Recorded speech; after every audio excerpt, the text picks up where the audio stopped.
This is the story of the one. As a maintenance engineer, he hears things differently. To the untrained ear, everything on his shop floor might sound fine, but he can hear gears grinding or a belt slipping. So he steps in to fix the problem at hand before it gets out of hand. And he knows Granger's got the right product he needs to get the job done, which is music to his ears. Call, click Grainger.com, or just stop by. Grainger, for the ones who get it done. What's the easiest choice you can make? Window instead of middle seat? Picking a vendor who sends a great gift basket? Outsourcing business tasks you hate? What about selling with Shopify? Whether you're selling a little or a lot, Shopify helps you do your thing, however you cha-ching. Shopify is the global commerce platform that helps you sell at every stage of your business. From the launch your online shop stage to the first real-life store stage, all the way to the did we just hit a million orders stage. Shopify's there to help you grow. Whether you're selling scented soap or offering outdoor outfits, Shopify helps you sell. Wherever and whatever you're selling, Shopify's got you covered. Sign up for a $1 per month trial period at shopify.com/try. Go to shopify.com/try now to grow your business, no matter what stage you're in. Shopify.com/try. Hashtag no music, no intro. The draft, the 2023 NFL draft, at least for the Saints, is over. There's still like 7 more picks left to happen before the draft is officially concluded. I am still in New Orleans in a hotel on Canal, planning to go enjoy the city with my hashtag Saints Twitter podcast brethren tonight one more time before I leave tomorrow. Ryan had to leave today this morning, go back to Alabama. But we gotta, as great as this week, the weekend was great. The weekend was amazing. I was taking a shower this morning. I was like, man, I don't know financially if it could be pulled off, but maybe having a little draft party, every year might have to be, we'll have to wait and see. Might have to be a thing, bro. Might gotta be a tradition, bro. I swear I was thinking about this shit, bro. I was like, man, can you imagine us like 75 years old, sitting around, like in life, bro. Still talking about, man, remember when they took Cesar Ruiz? Peyton Turner, who? But I feel like we have to give credit to the Saints this draft. I know everyone. I gotta start somewhere now. I know we gotta talk about their pick in round 2, Isaiah Foskey. They drafted another edge rusher. They did some other things throughout the draft, but I can't start there, Ryan. I can't. I gotta start with Finding fucking Nemo being traded to Sean Payton to the Broncos. It allowed the Saints to get a 6th round pick and essentially move up from where they were picking to draft A.T. Perry. And whether or not A.T. Perry works out, wide receiver from Wake Forest, that's a conversation for another day. Adam Troutman, Finding Nemo, he can't hurt me no more, bro. Can't do it, bro. He done. Can't hurt me. That's on Sean Payton. That's on you. That's on you, buddy. And we have been, and we will continue to be, as it is justified, if it is justified, but we have been critical of the team since Dennis Allen became head coach. But I do want to start in terms of giving credit. There has been bad personnel decisions that happened last year, right? Marcus Williams, bringing in Marcus May, Honey Badger, probably wasn't the best signing. So there's been some hiccups, and we have been thoroughly over them. But identifying a player who maybe he'll go to the Broncos and he'll thrive, right? Maybe so. But identifying like this guy he's not working out for us. We need to move on. Yeah. Instead of trying to do the whole sunken cost fallacy. Oh, we traded so many picks to go up and get him, and so he has to work out. A lot of what they were doing with Marcus Davenport, they didn't do that anymore with Alvin Trautman. And for that, I got to give them credit for. This draft as a whole, I think just as a whole, and I don't want fans to get like, oh, Adams. This draft as a whole is probably just on initial glance one of my favorite drafts that they have had since 2017. I agree. Like it's easily that's the first thought that comes to mind. Like just the day of the draft, sitting here, I feel fine about it. You know what I'm saying? And I know my feelings has no impact on the outcome, and it's not even about the outcome. It's not about how these players will turn out because we don't know. But it's just as a Saints fan, we've had those years where it's like, what are they doing, bro? Like, it's like, what exactly what's the vision? You know what I'm saying? What's the vision, bro? Yeah. And this year, look, we could throw it all together. You could throw a free agency in there. You could throw the draft and all that. I'm not answering that question of what's the vision. It's clear. Like it's clear, bro. Clear as day. And you talked about this yesterday that you're kind of excited to see how the rest of the draft played out. Yeah. More so that you could kind of see the draft, see how the team building was holistically from the out, like a complete picture. And I think you said it perfectly. The vision is DA has a certain way of how he wants the team to be. He wants a tough, not that Sean Payton didn't, right? But he wants a tough team in the trenches.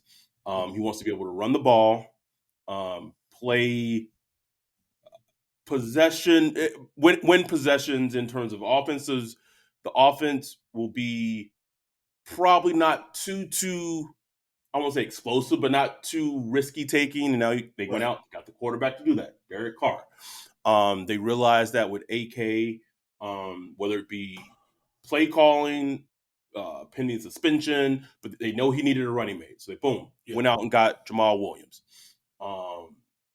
Just out the gate of free agency, just two big things. Defensive tackle was a huge need. They lost David Onyemata. They lost, even though my reservations and my notice with him as a player in terms of Marcus Davenport, he was a player that basically he's not on the team anymore. So those are snaps that were gone. Caden Ellis gone. And we've talked about this ad nauseum throughout this offseason of just, our biggest fear was, boom, you get Derek Carr and you get Jamal Williams and the offense gets better. And maybe we get a healthy Michael Thomas, but then the defense, because of so many players that have been lost in terms of attrition, maybe there's a regression defensively. Well, the first two picks, right? Brian Bresee, we already talked about him, the first round pick, and what he could bring defensively from the interior. And people kind of got my mentions, kept going back to his injury. Like he had one major fucking injury, and the rest have been, a kidney infection, and then he had a shoulder injury. Like what? We are the first people. If this is what we are the. If we are okay with picks, it should probably be pretty telling because we have no problem ripping into the Saints draft like that. That is our specialty. Sometimes we're right, sometimes we're wrong, but it's our specialty. So if I'm saying, man, I really like the Bresee pick, and it's oh, yeah, this man is not Haloi Kakaha. This man has intact. He has knees. He has knees. Lieutenant Dan got new legs. He ain't got no legs, Lieutenant Dan. Bro, and it's and the thing with Bresee is bro, God was leaning on him like Job, bro. He just had one of those, it was just. I'm sure he was just looking into the sky. What did I do, Lord? But I'm just saying it wasn't nothing crying. It wasn't he had 3 knee injuries. He had the ACL, he had a shoulder, he had a kidney infection. Then we know about the stuff with his little sister. So I'm not gonna say it all out on the pod. I'm not gonna say it out on the pod.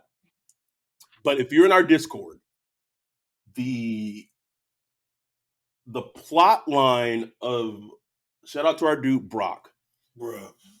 I'm not gonna say it on the podcast. Like that's one thing I'm afraid that we can actually cancel over, bro.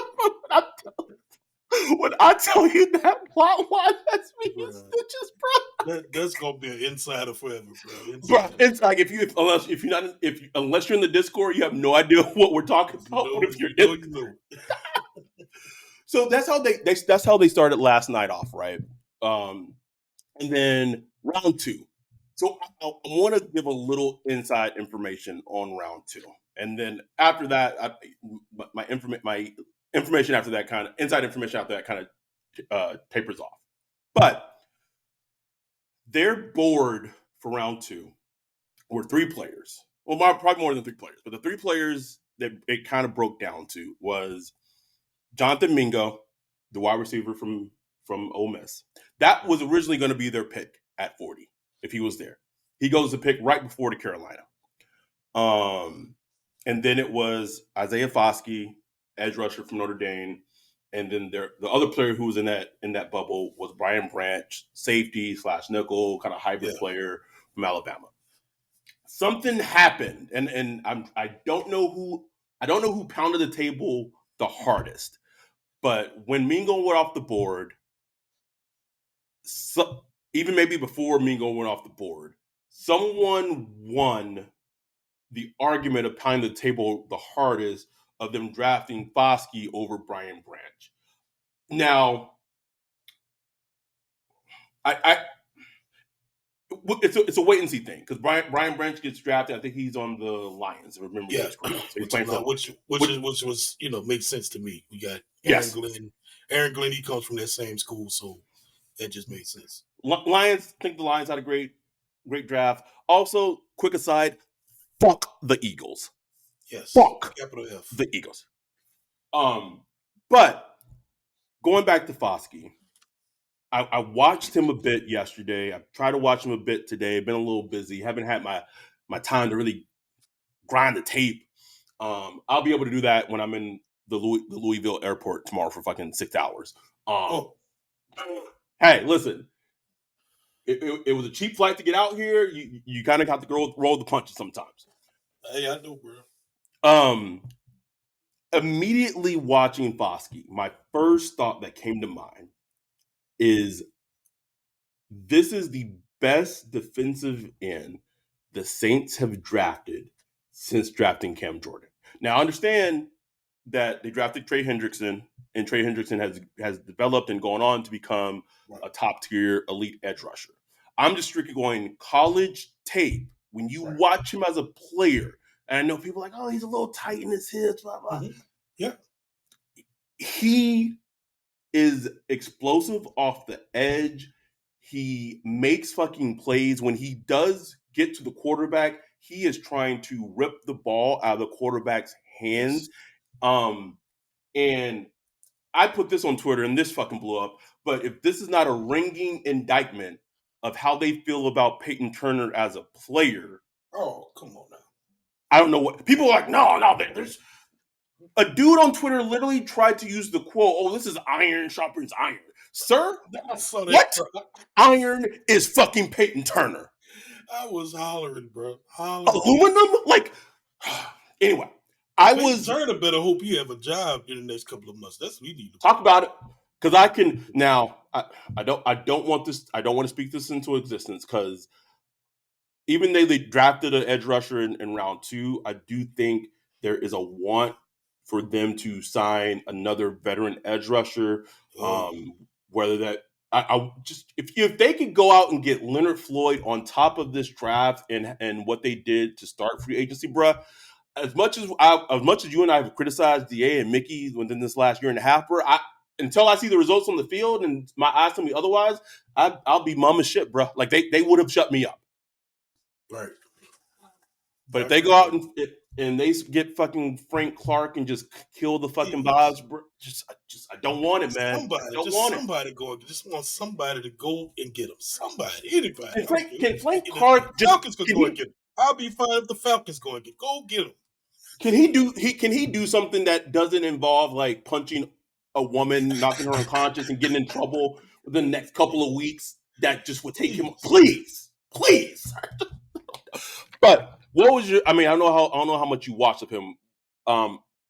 Impressions of Foskey and them drafting him in round 2. Well, it was interesting because I watched a good bit of him. Well, what I could find of him back in like February, like when I first started. Like, let me start looking at these draft prospects. Got my little list out.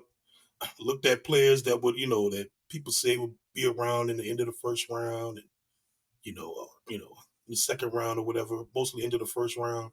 And I looked at him and I, took my little notes and I was like, oh, this is a good, solid pass rusher, explosive, physical, big, tall. Man, he's explosive, bro.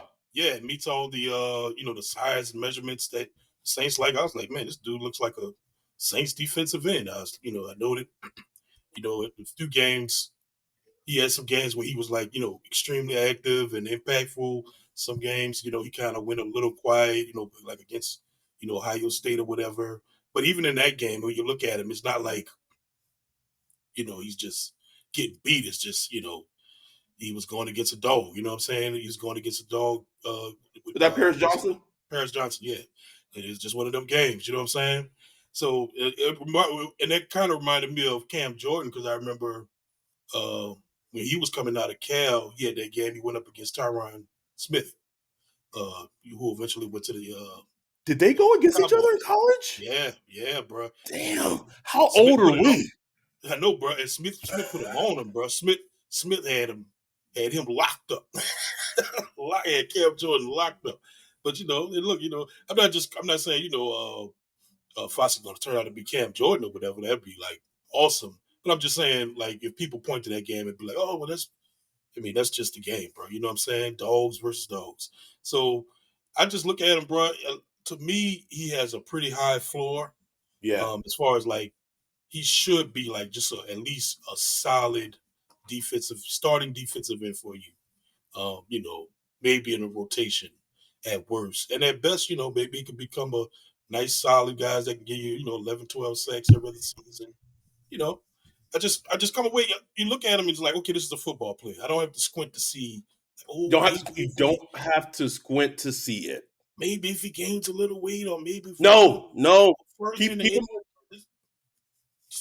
size he's at.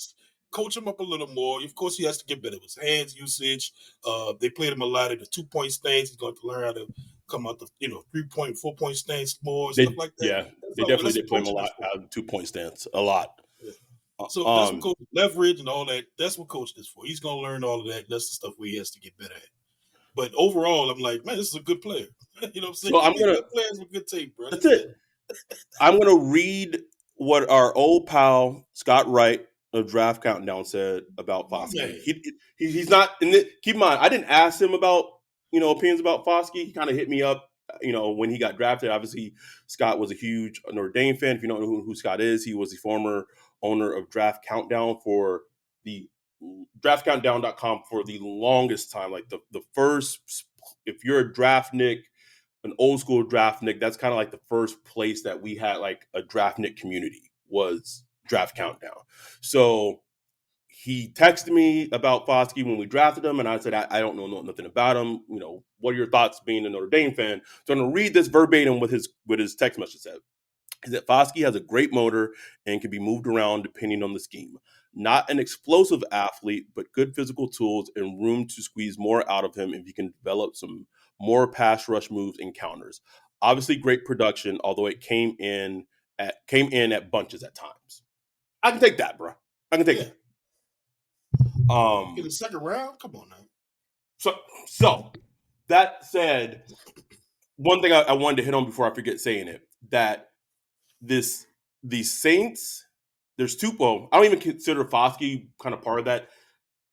The Saints drafted every single player from Jay's list this draft, except for Keandre Miller, who wasn't able to work out pre-draft, so he didn't have measurables. Foskey, also the quarterback, because we don't do quarterbacks on the list because they drafted so few. And the only reason Foskey technically didn't match was because he met every other metric except his 40 time was considered an outlier because of how good he ran the 40. I think it was like 4.5 something or something like that. And so he didn't meet or match based on that. But every other player, the safety they drafted, A.T. Perry, the guard they drafted, every other player is on the list, bro. Like that is insane. That's insane.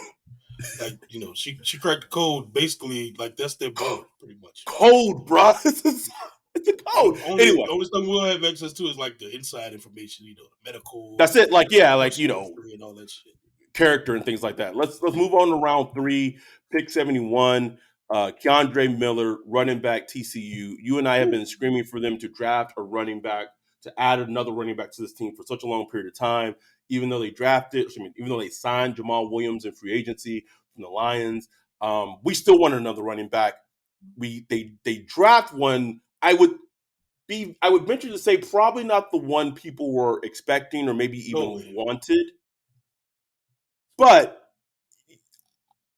the one thing I remember about Miller as a player is that when TCU was going through like the playoffs and their run towards the national championship, I remember Miller, before he got hurt, he was giving it to teams, bro. I don't know if you. I mean, I know you're not a big college football watcher, and I'm not either.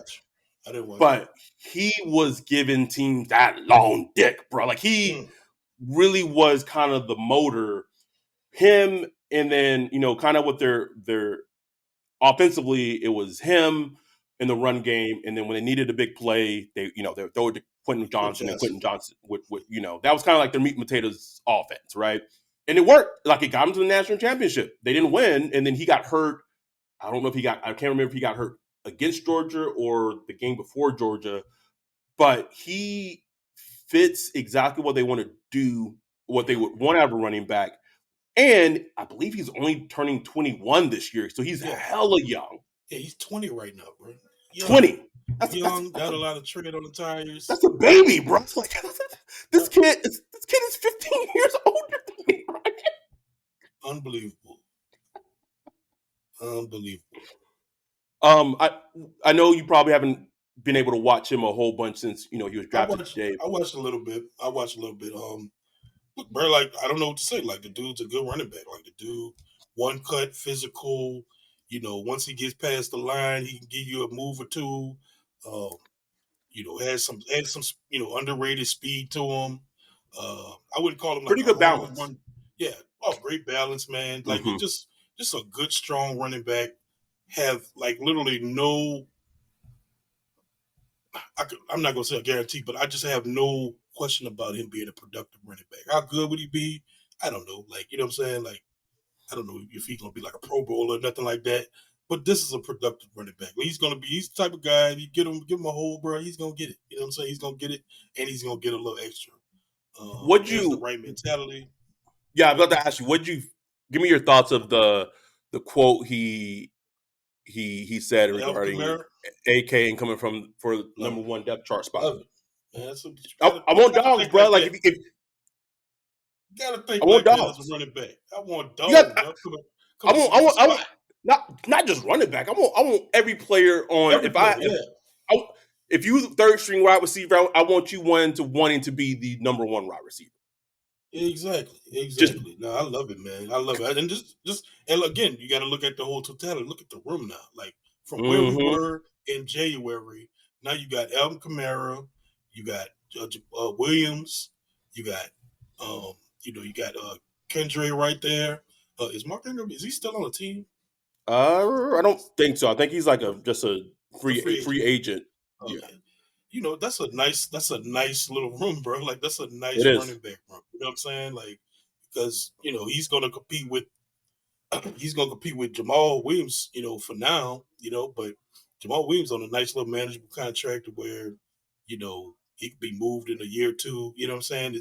It's all gonna be about the hot hand. And then we know Kamara with his legal situation. Plus, Kamara's contract, getting up in age where the production is not meeting money and stuff like that. I'm not wishing, Kamara gets moved or nothing, but we know how this shit works. You know what I'm saying? We know how the story goes. So look, the one thing I'm not saying there were similar players, Kamara and Kendra Miller coming out, but I do get the same feeling watching him when I watched Kamara, because I didn't know anything about Kamara when he came out.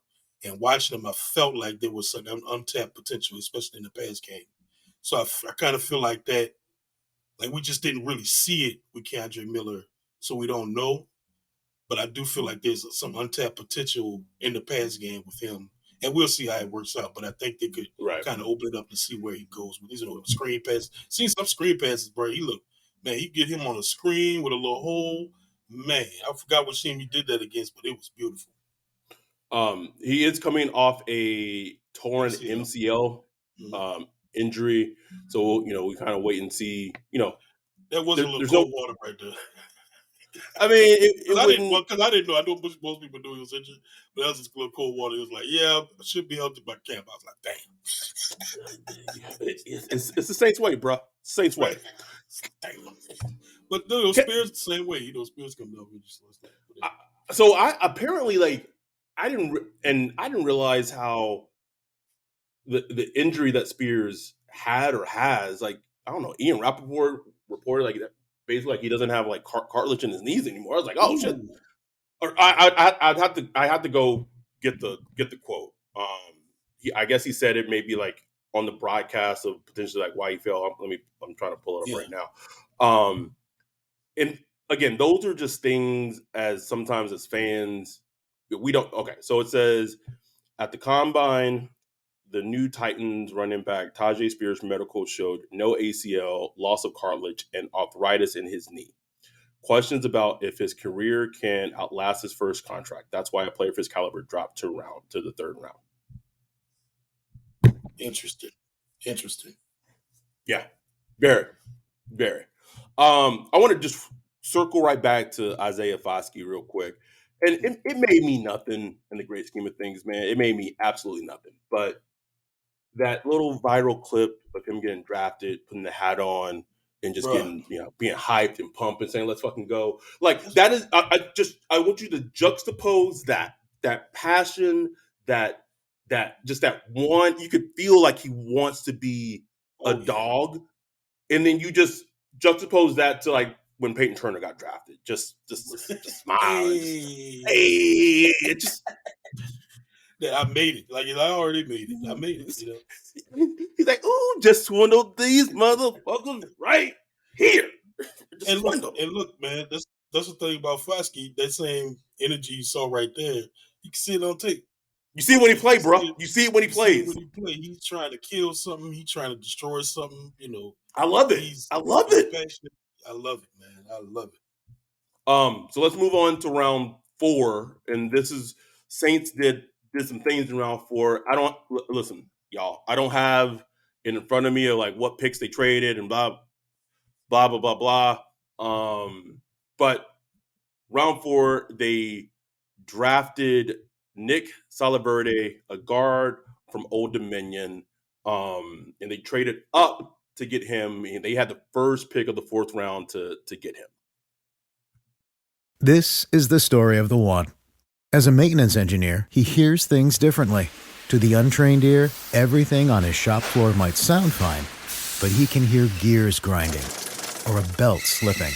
So he steps in to fix the problem at hand before it gets out of hand. And he knows Grainger's got the right product he needs to get the job done, which is music to his ears.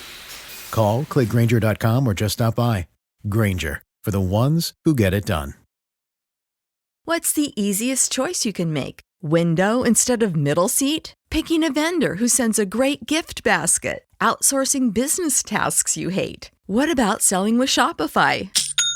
Whether you're selling a little or a lot, Shopify helps you do your thing, however you cha-ching. Shopify is the global commerce platform that helps you sell at every stage of your business. From the launch your online shop stage to the first real-life store stage, all the way to the did we just hit a million orders stage. Shopify's there to help you grow. Whether you're selling scented soap or offering outdoor outfits, Shopify helps you sell. Wherever and whatever you're selling, Shopify's got you covered. Sign up for a $1 per month trial period at shopify.com/try. Go to shopify.com/try now to grow your business, no matter what stage you're in. Shopify.com/try. When you need mealtime inspiration, it's worth shopping Baker's, where you'll find over 30,000 mouth-watering choices that excite your inner foodie. And no matter what tasty choice you make, you'll enjoy our everyday low prices, plus extra ways to save, like digital coupons worth over $600 each week. You can also save up to $1 off per gallon at the pump with fuel points. More savings and more inspiring flavors make shopping Baker's worth it every time. Baker's, fresh for everyone. Fuel restrictions apply. So, guard, offensive line. This it's such a funny draft because it's a very meat and potatoes draft. Yeah. And it's one of those drafts where I feel like, yes, a lot of the picks were kind of need-y, but I also feel that most of the picks, while they were needy, they truly, at least in the minds of the Saints, were the best players on the board. Right. I like the Nick Salaverde. I think I'm saying that right. Yeah, Salaverde. I don't know. Pick, and it wouldn't be a Saints offensive line drafted where it's like, well, he played at right tackle in college. We're just gonna, he profiles to a guard, and I was like, yeah, that's again the Saints way. But like looking at the offensive line, an underrated story, maybe to someone who's looking from the outside, I think us as Saints fans know, is that the offensive line really was battered last season.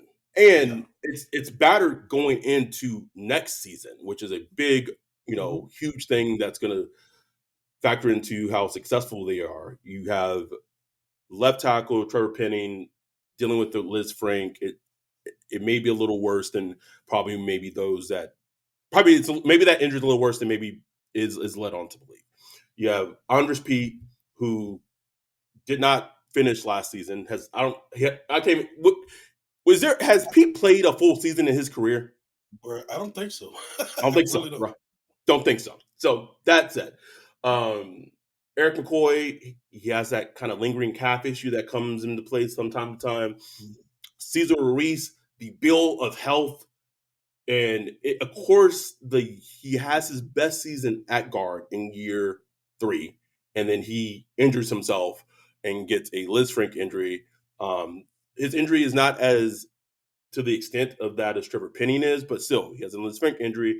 And then Ryan Ramczyk can't practice, bro. Can't practice. Like he can play on Sundays, but like he can't practice, because of the condition of his knee. So the offensive line is kind of in tatters. So the fact that they went and got a player that, yes, it might be a death-ish type move, I can almost guarantee you Nick Salaverde going to play a lot next season. He's going to play a lot. He going to play. If he can play, like if he's, decent and, can understand the offense, dude going to get some snaps, bro. Yes. Ain't no question.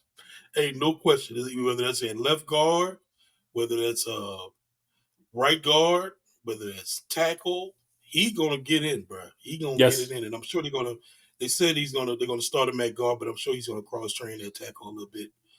But yeah, I mean I have not watched a lick of tape on him. I won't. That's one position. That's one. I don't watch offensive linemen. You couldn't pay me. You couldn't pay me, bro. I got a life, bro. No. There's so many other things I could be doing. But I mean, I just going off what people saying, like, as far as like DJ and all those people on TV and NFL Network and stuff, just sounded like a solid pick, like good, he's a good technician, good athlete, all that stuff. I'm like, fine to me. Sounds good to me, And like I said earlier, he does meet the offensive line, athletic profile. I don't want to spend too much time talking about offensive linemen, but again, it's a good pick because it's not a Rick Lemon.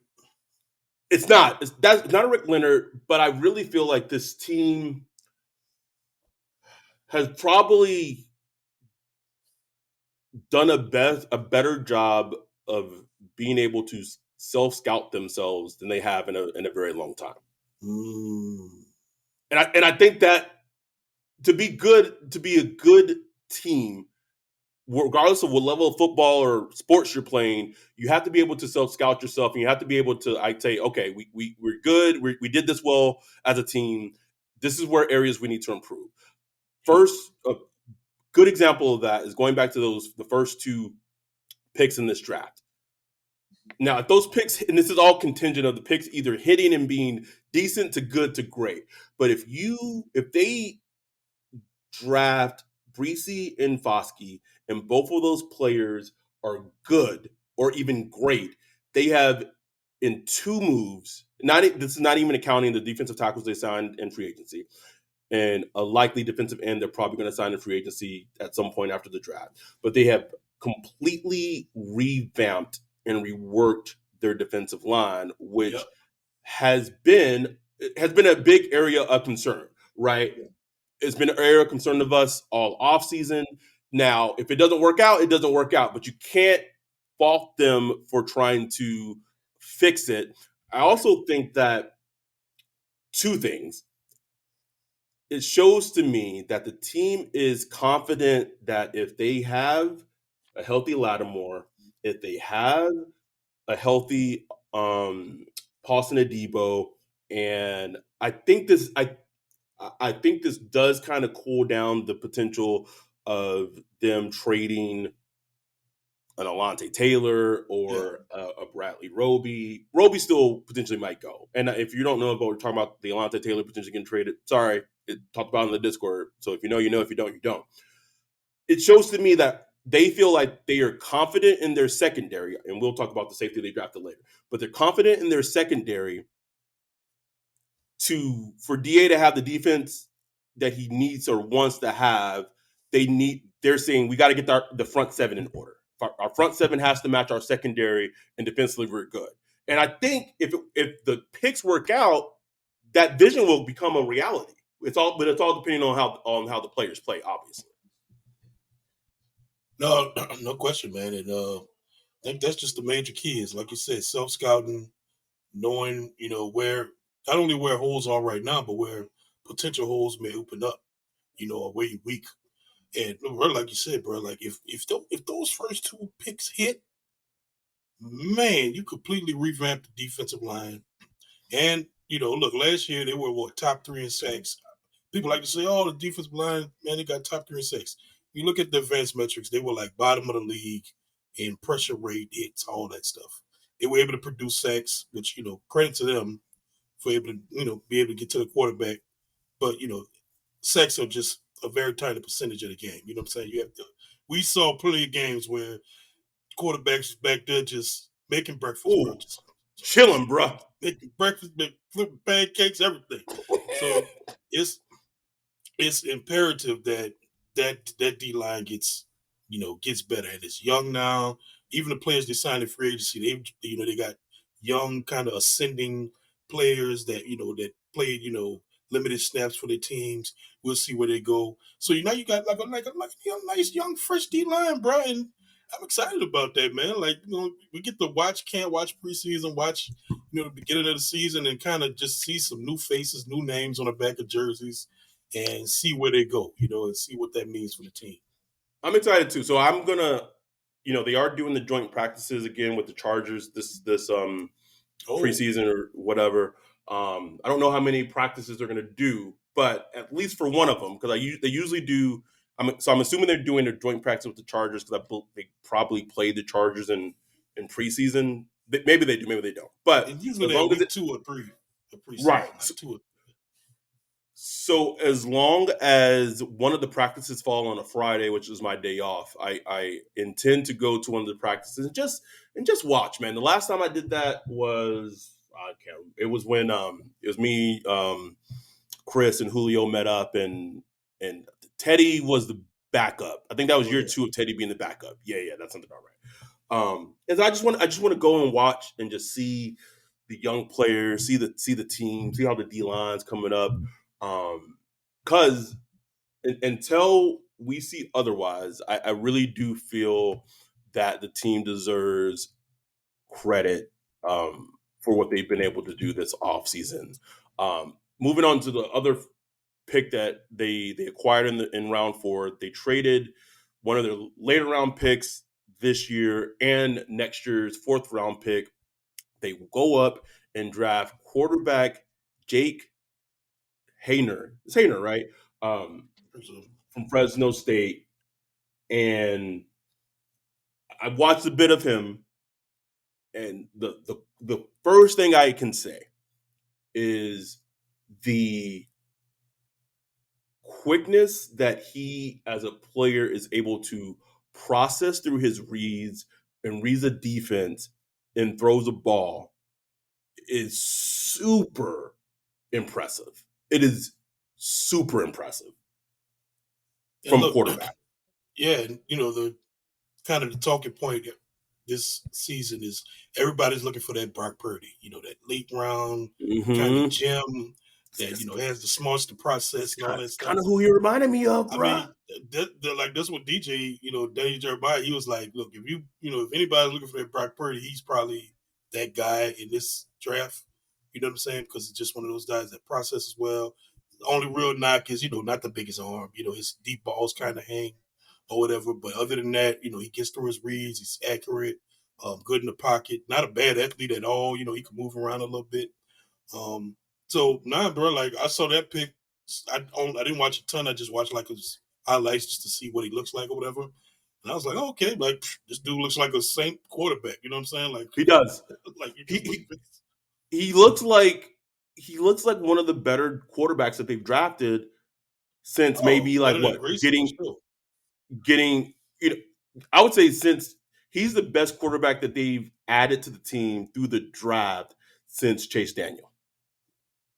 Absolutely, because the list is Garrett Grayson, Ian Book, and I'm forgetting one that they drafted in 2000.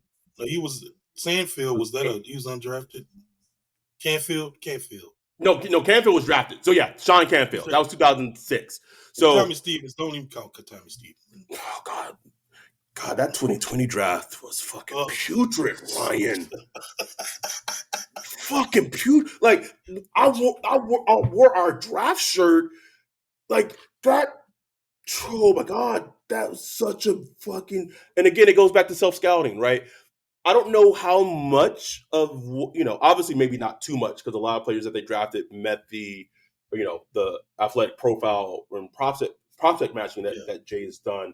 But I do feel like, and I can't even maybe verbalize how, but I do feel like was some odor of change of how they evaluated prospects this year. Maybe not athletically, but with Foskey as an example, he might not work out as a player, but it won't be for a lack of fucking trying. It won't be because maybe he doesn't maybe love football, right? Or Breesy doesn't love football. Marcus Davenport, Peyton Turner. It was, and it was pretty apparent that it was like I'm big and I'm fast and I'm an athlete, but like football, whatever. Like maybe like. I know what you said. I think they're putting a higher value on football character. Thank you. I mean, not so much character in general, because because it's about to get Sean Watson and all. or Frank Clark may be on the way. Like the morals are still low. Yeah, they don't give a shit about that. But football character, I think they're trying to put a higher value on that because they see with players like with Davenport, Turner, stuff. It hasn't worked out, man. It hadn't worked out, man. It hadn't worked out. Those things you can't coach either. And at least I appreciate the ability for them to reassess and say, okay. And we had been screaming at it at our lungs like something got to change. And the Foskey pick is kind of that. Okay, maybe it has changed. One more thing I'll say on Jake Haener. Obviously, he wore number 9 for Drew Brees. He's watched every pass Drew Brees threw in 2009. Played for the Saints coaching staff at the Senior Bowl. The Senior Bowl. if he is just able to become a decent backup quarterback or just a quarterback, because he's been another comparison. Someone I don't know who made it from the Draft Nick or Draft Scout is like a Taylor Heineke. I know he's not the perfect quarterback, but like Taylor Heineke, like besides his racism or being MAGA, like there's a place for Taylor Heineke in the league, bro. That's what I'm saying. And if you get that in the fourth round, you do that all day long. That's what I'm saying. It seems like Saints Twitter is like, oh, it's a waste of a pick. I'm like, y'all know how valuable a backup quarterback is? Also, can we talk about the amount of quarterbacks that we have gone through lately? We've started like 5 to 6 quarterbacks the last 3 seasons, something like that. Some ridiculous number. I remember seeing it. I was like, damn, dude, you're right. Like it's insane. It's insane. And like, look, Derek Carr, he's been, mostly healthy through his career, but even him, he's, missed games here and there. Look, we got Jameis this season, but that's not going to be something that lasts.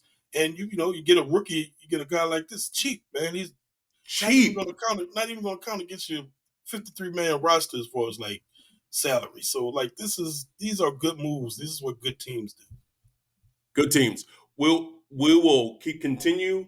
Give us a second. Get a listen from our sponsors. We'll be right back. Ryan, it's time to tell the listeners a secret. Yo, the infamous picture of you going viral on social media, sweating in the white shirt, looking confused. What people don't know is before that picture was taken, you had just mowed the lawn in the hot New Orleans heat. Yep, sweating. Don't know about you, but if you want to avoid becoming a meme and avoid becoming a viral hit on social media, I think instead of you mowing the lawn, there's a company out there that got you covered. That is Ground Up Landscaping Services.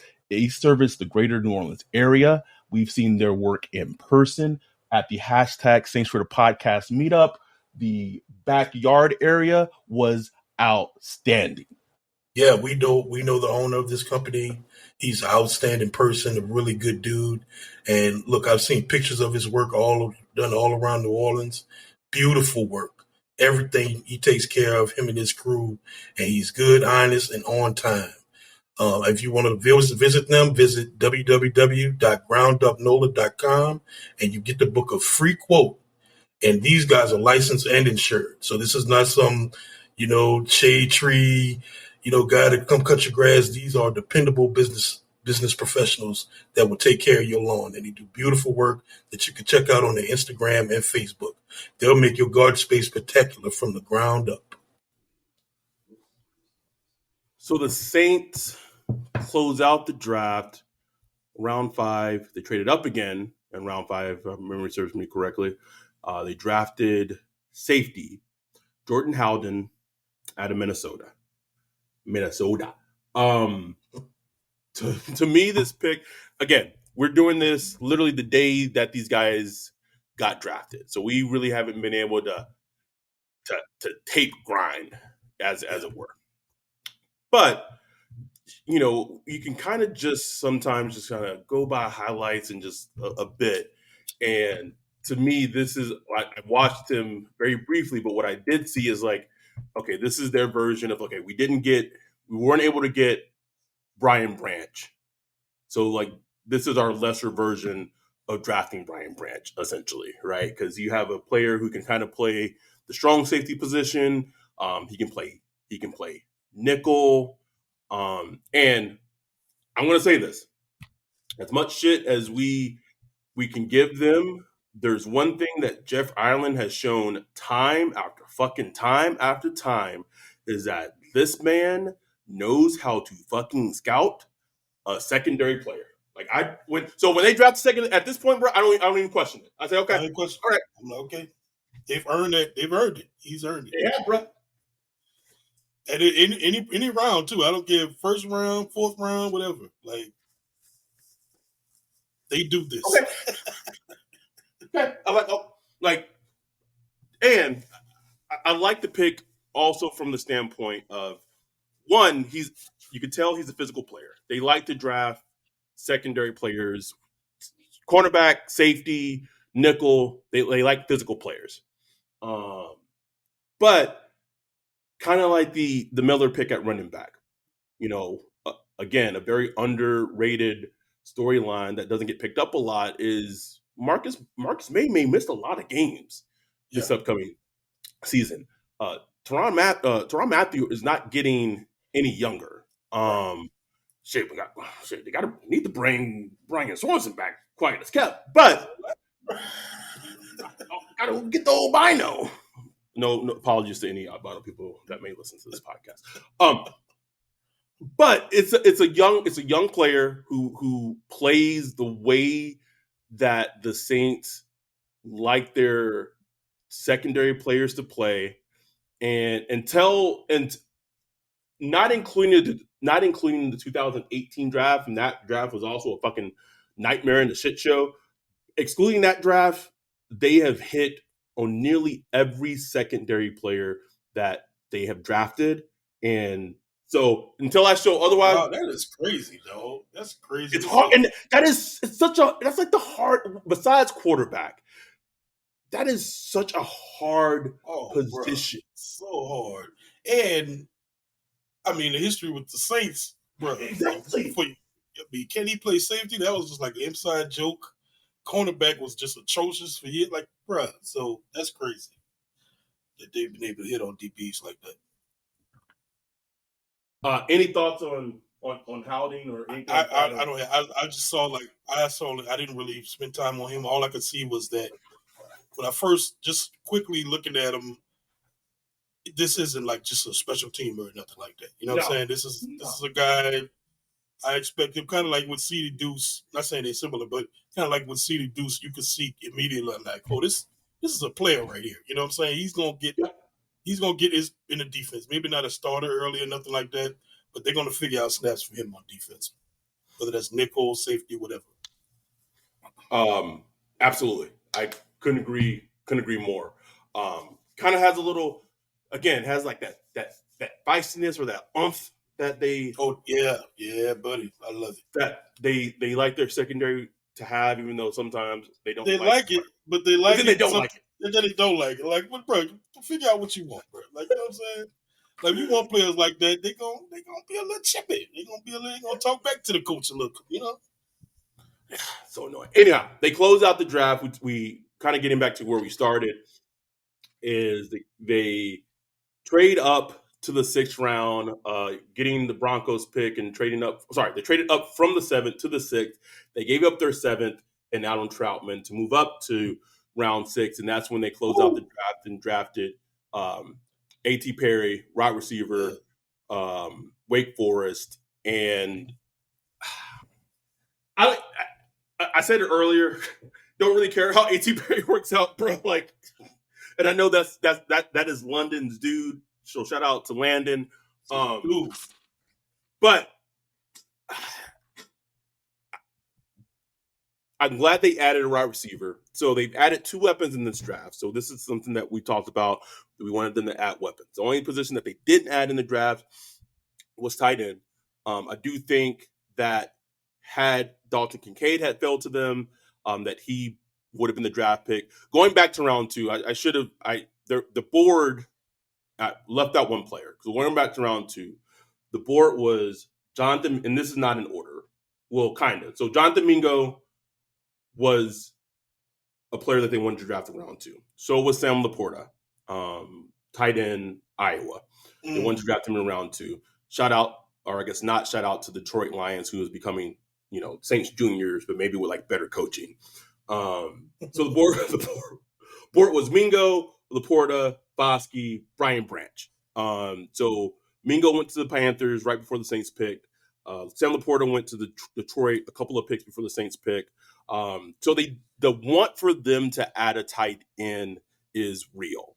They weren't able to do it in round 1 with Kincaid. They weren't able to do it in round 1 with Laporta, but they did add a right receiver and a running back. A.T. Perry kind of just he's bigger. He has explosiveness. Honestly, if he's able to get Traquan Smith off the team, bro, please. The first thing I thought, I watched like 2 games before we got on here.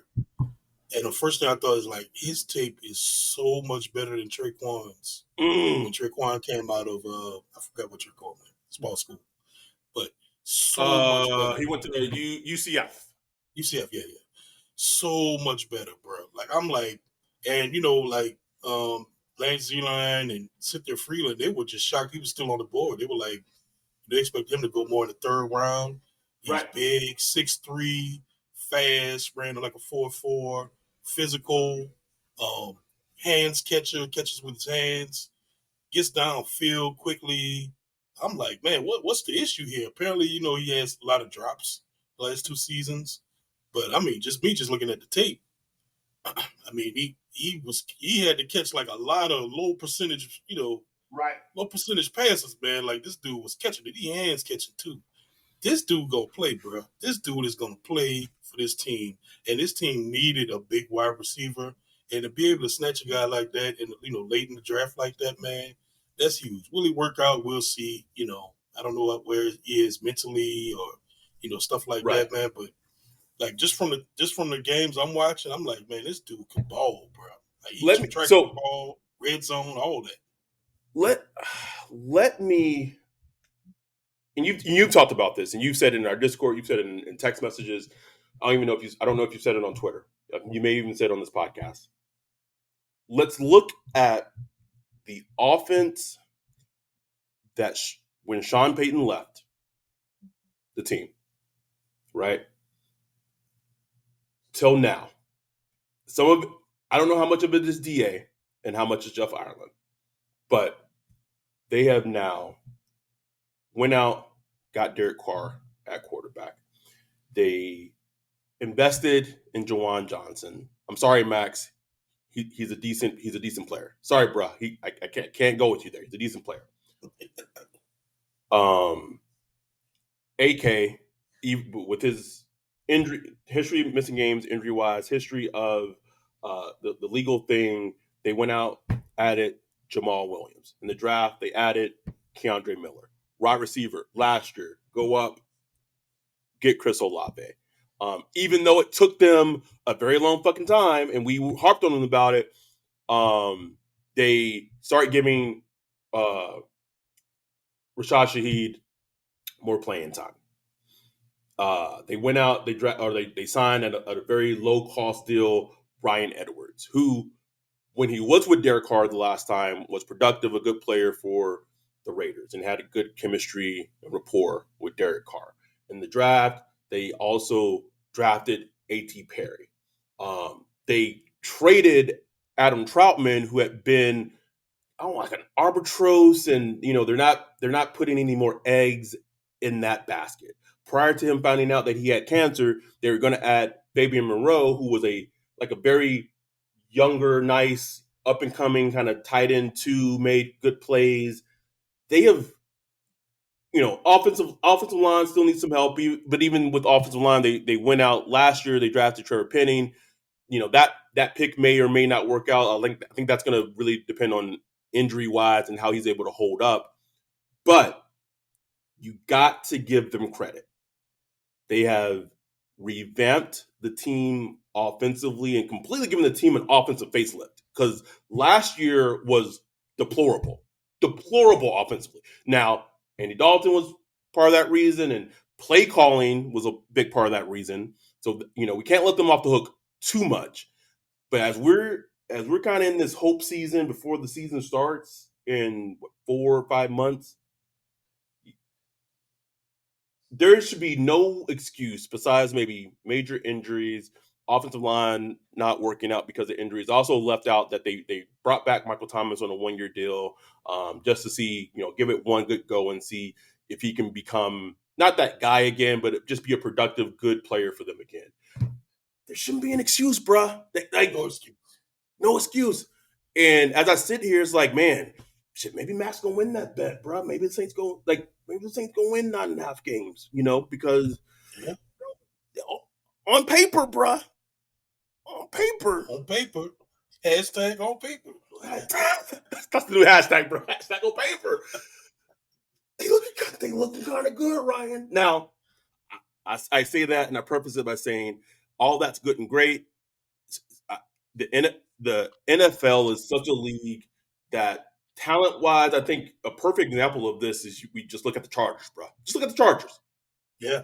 Got a top 5, top 6 quarterback and continually underachieves. Some of it injury-wise, but a lot of it too is just bad coaching, right? So if you don't got the coaching, don't matter how good your players are, or your team is, you still may not produce on Sunday because of shit like that. But hashtag on paper, got to give a lot of credit to Jeff Ireland.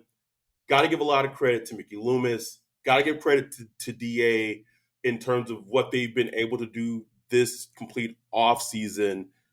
But all that said, they've done all this. If there's not like a big thing, if they underachieve this season, bro, and I know it's hope season. I don't want to put too much damper on it. But if they've been able to do this and they can't win the NFC South, or at least not be a wild card team in the NFC, some heads got to roll. Heads got to roll, bro. Heads got to roll. I don't want to hear it, man. Like, you had all the injury excuses and all that last year. Please don't do this again this year where we have all the injuries and all that. That's why I'm so happy they got a nice full draft class of 7 players. 7, bro. 7 players, bro. When the last time we got an influx of 7 draft players? I know we get the UDFA. They're working the phones now, getting UDFA players on board. We'll check that out later. So, bro, it's, man, it's hope season, man. We're going to see. I'm excited about A.T. Perry, though. We're just watching him. I was like, okay, now we're ready. Like, you just needed that little spice. You got to throw a little cayenne pepper. I love the spice, bro. I love the spice. Because the draft was nice and meaty. It was a nice meaty draft. Just, you felt good, but you got to add a little spice to it. That's A.T. Perry right there, baby. He going to bring that spice. And it's balance. It's a balance offense. Look, they went D-line, offensive line, safety, quarterback, running back, wide receiver. Like, come on, bro. Like, that's a nice ass, well-rounded draft, bro. So it is. Give it to the Saints, man. Just give it to them. Got to, bro.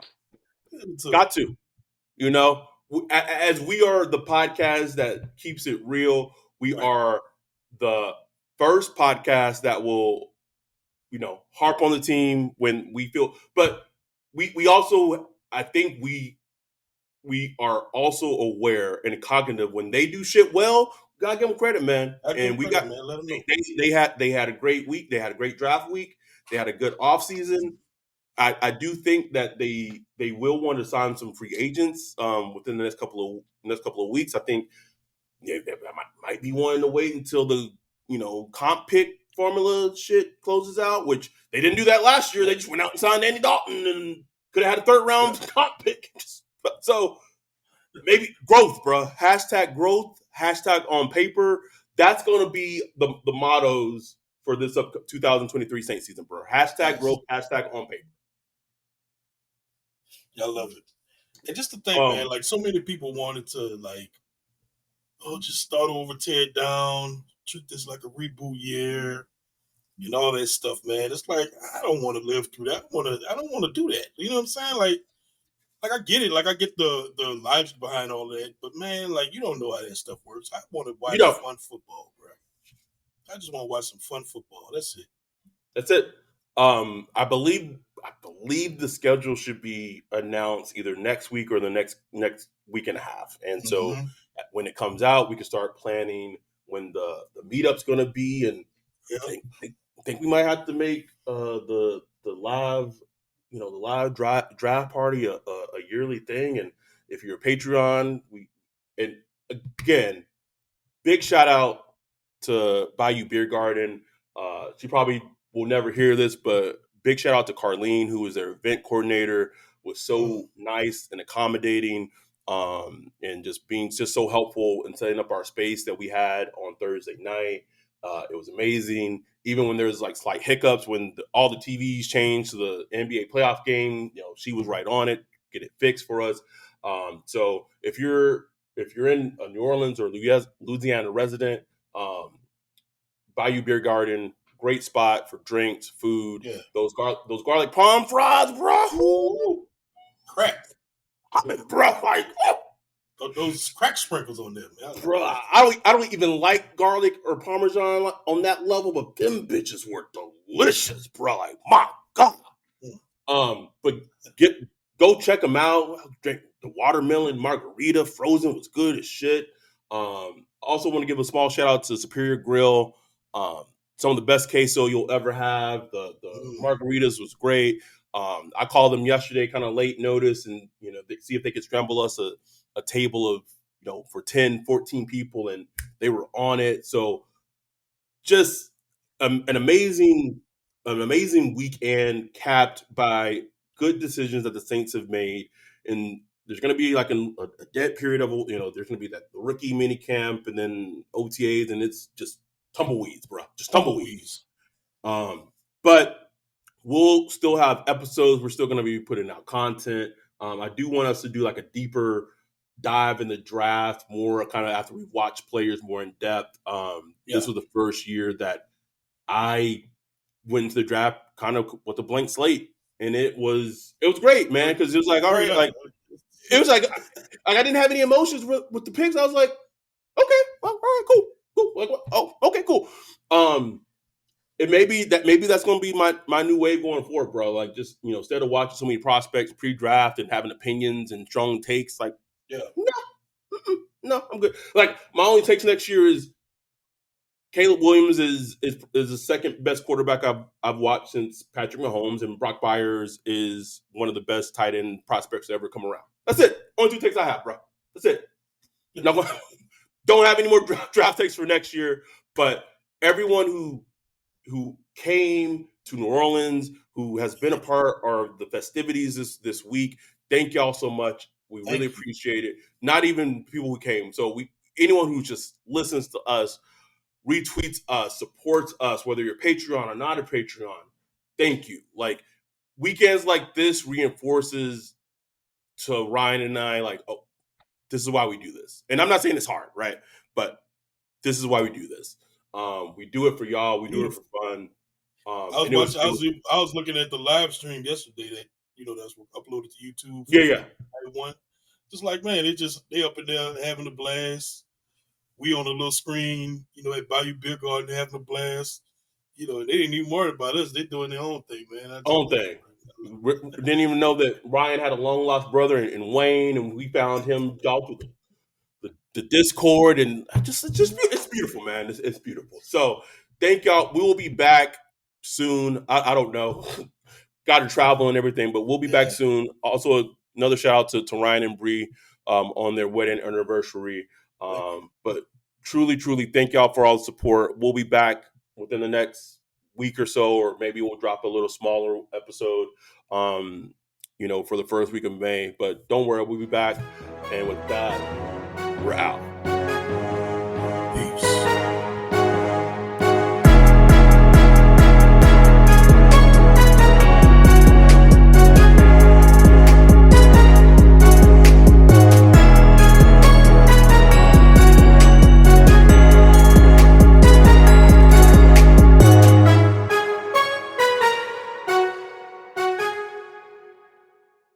This is the story of the one. As head of maintenance at a concert hall, he knows the show must always go on. That's why he works behind the scenes, ensuring every light is working, the HVAC is humming, and his facility shines. With Grainger's supplies and solutions for every challenge he faces, plus 24/7 customer support, his venue never misses a beat.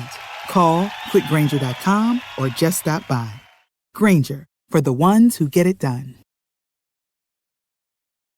When you need mealtime inspiration, it's worth shopping Baker's, where you'll find over 30,000 mouth-watering choices that excite your inner foodie. And no matter what tasty choice you make, you'll enjoy our everyday low prices, plus extra ways to save, like digital coupons worth over $600 each week. You can also save up to $1 off per gallon at the pump with fuel points. More savings and more inspiring flavors make shopping Baker's worth it every time. Baker's, fresh for everyone. Fuel restrictions apply.